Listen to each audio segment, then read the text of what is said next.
Okay, so here's me going over the semester exam review. The main thing my focus is going to be on is the what you can put on an answer sheet or a formula sheet. So when I get something that might be kind of long, you might want to pause, and so that way you can copy it down. Question number 1 talks about how can I tell if something is a function? Again, x does not repeat, so you might want to make note of that on your formula sheet. Questions like number 2 and stuff, you might want to make sure you know how to translate. Something else to put on the formula sheet. I'm going to go back and forth a lot here. Don't forget, is less than, is that the less than symbol, greater than symbol is greater than. For the less than or equal to symbol, we usually use the phrase is at most. For the greater than or equal to symbol, we usually use the phrase is at least. And do not worry about this right now. I'll come back to that later. So you can use that type of problem there. That should help you translate something. I would make note of, and let me skip a few more pages here. I would make note of, if I see like something like 1 less than 4 times a number. Notice this just says less than, okay? So that means minus. Less than is a minus. Whatever's in front of the words less than goes after the minus. That doesn't even look like a good one. Okay? 4 times a number, 4n, and then from there you can try to start solving. Okay? So, or if you needed to solve. This one you can't really solve, but I'm just using this as an example. So, like if I see less than, I'm saying minus. More than is a plus. And again, whatever's in front goes behind, and whatever's afterwards goes in front. Because you're supposed to switch them. Okay, so that might be something else you can add to a formula sheet. Problem like number 6 you can omit, so don't worry about it too much. I don't think that's going to be on there. Number 7, you always want to make sure you solve for y.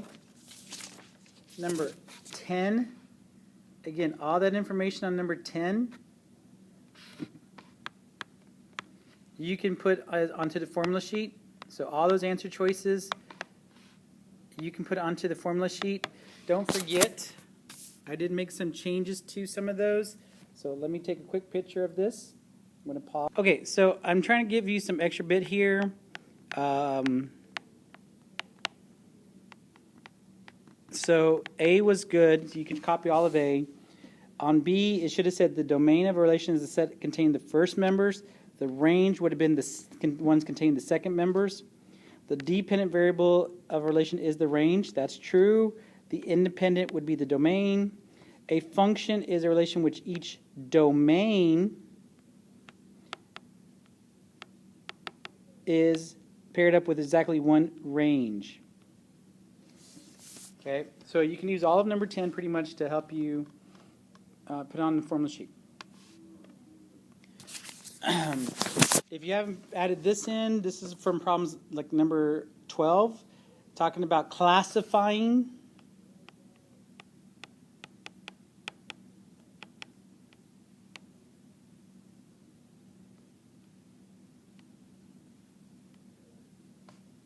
Classifying graphs. So continuous, connected, those are connected lines.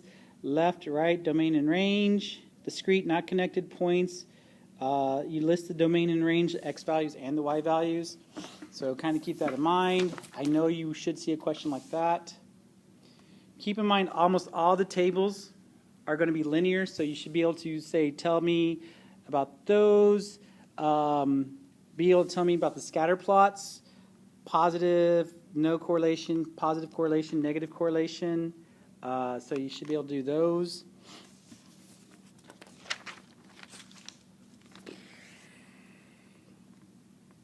Solving, don't forget a number times the sum means that number and in parentheses you're adding some things. If it says a number times a difference, that number, parentheses, minus.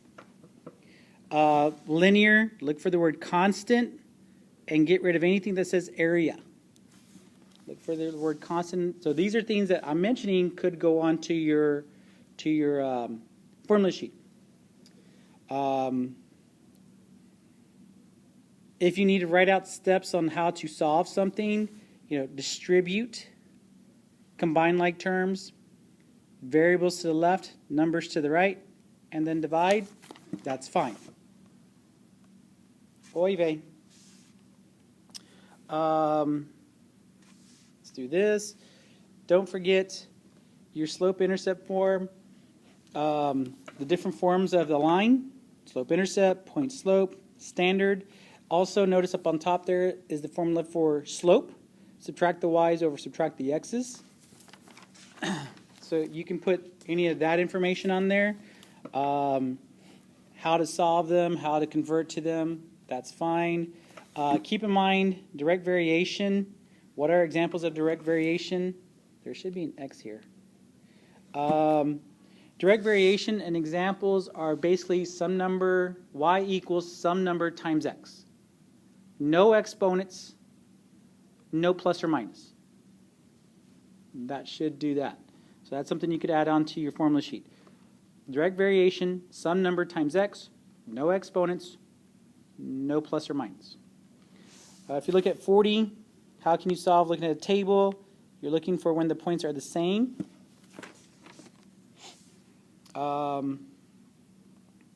Then for translations, don't forget to use this formula. The whole AF, and I'll erase this right up here, AF plus or minus A times F, parentheses B of X plus or minus C plus or minus D. What that means is, if don't worry about the F. The F you don't even have to worry about. Oopsie. The F you don't even have to worry about. Just ignore that, okay? But the A is, if it's A and D are vertical, B and C inside the parentheses are horizontal changes. If the A is bigger than 1, it's a vertical stretch. If it's between 0 and 1, it's a vertical compression. D, notice it goes up or down. So that's telling you if it's a plus, you go up. If it's a minus, you go down. The C tells you if it's a plus, you go to the left. If it's a minus, you go to the right. Because in the parentheses, we kind of do the opposite of what we normally would think. And the B, if the number is between 0 and 1, it's a stretch. If it's bigger than 1, it's a compression. Horizontal. Horizontal stretch. Horizontal compression. So keep in mind, horizontal goes to that one. Vertical goes to that one. And if there's a minus or there's a negative at the beginning, you would put a reflection, automatic. Okay. Solving, don't forget how you could solve. I figured out what I did wrong earlier. If it's in standard form, keep in mind C divided by A is the x-intercept, C divided by B is the y-intercept, negative A divided by B is the slope, and if there's a minus in front of the y, you switch the direction of the inequality. So if you look at number 41, you can see here, it originally says less than on your paper, but because of the minus in front of the y, I made it a greater than, which means I would shade up. So in theory, without even solving this, you could easily go, hey, this was a greater than symbol, which means it should have been a broken line, shaded up, and you probably could get the answer just from that. Don't forget the steps to do the reduced row echelon form. To do matrices, calculator page, menu 7.5. Got to make sure you're on the calculator page. Menu 7.5, you should see RREF on your calculator. Then you press the button next to the 9. Choose the second row, 6 box. I believe it's 6 box, but it's the one with 9 little boxes in it. Then you want to make sure that your thing is 2 rows, 3 columns, and then you solve from there. Okay? So that should be it. Okay, so make sure you might want to pause that again also. Okay, so like all these problems we could probably do by the matrix method, and that should make that fairly easy if you like. When you get to 55, all you got to do is plug in the number in place of the variable, type it in your calculator and solve. And then I'll talk about how to do the inequalities. On the inequalities, and let me back this up a bit. Let's say you have something like this. Ah, dang nap, son of a biscuit eater. Okay, let's try that again. Do. Okay. You have an answer choices like this. Okay, if you look at this, again, the less than and greater than symbol, this means open dot. So it has to be B or D. Can't be A or C. Okay, if there was a line underneath, it would be a closed dot. Okay, now I can look at it and go, okay, look, as long as I can figure out which answer choice it should be. I can try a 4. If 4 works, then I know the answer is B. If D works, if 4 doesn't work, then the answer is D. What I mean by that is I'm choosing to put a 4 in place of the N. If I do this correctly, or if I do this and the number comes out, does the left side, is the left side greater than the right side? So 4 minus 10 is negative 6. Negative 6 times negative 7 is positive 42. You could just easily type that in the calculator and press enter. 34 plus 5 times 4, 5 times 4 is 20. 34 plus 20 is 54. Is 42 greater than 54? No. So that means B is not the answer. The answer has to be D. That's a simple way to do it without necessarily knowing how to solve. Use your answer choices to your advantage. Okay, and you can easily check that with 2 and see that it would come out to greater. Keep in mind, let me see if I have it on here. I thought I did. Not, I will add it. Let me add it. Okay, so open dot. Don't forget. Close dot.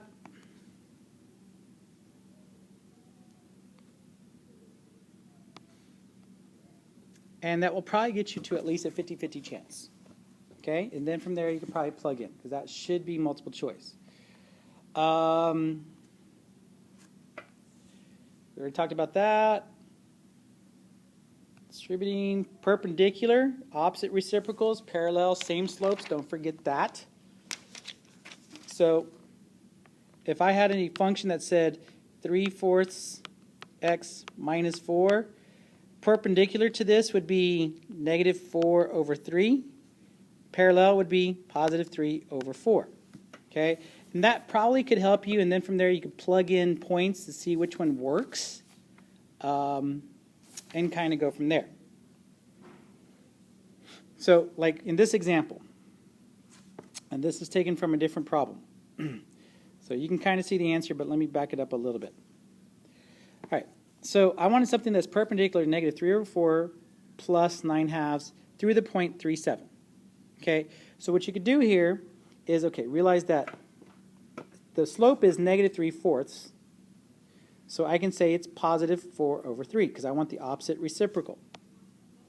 So positive 4 over 3 would get rid of C and would get rid of D. So it's got to be A or B. Then if I take the points and plug them into either equation, if it works on the one, then that's the answer. If it doesn't work on that one, the other one's the answer. So if I put the 3 in the x, I want to see if I say 4/3 times 3 plus 3 gives me an answer of 7. Well, I type it in the calculator, 4 divided by 3 times 3 plus 3, and I get an answer of 7, so A is the answer and B can't be. So that should be a way to do that. Already told you how to look at that. One way on difficult multiple choice or difficult problems like this, if it's multiple choice, what you could do is use your answer choices to your advantage.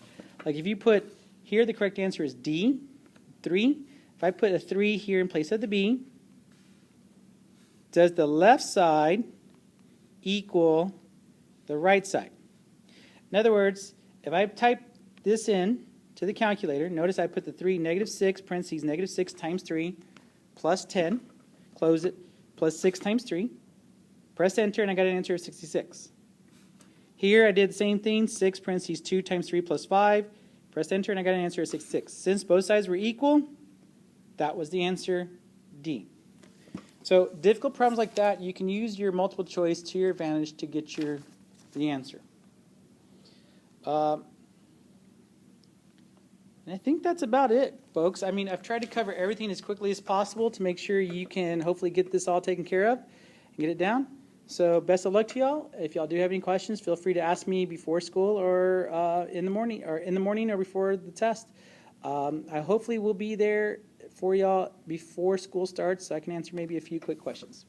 Anyways, thank you for your time and good luck.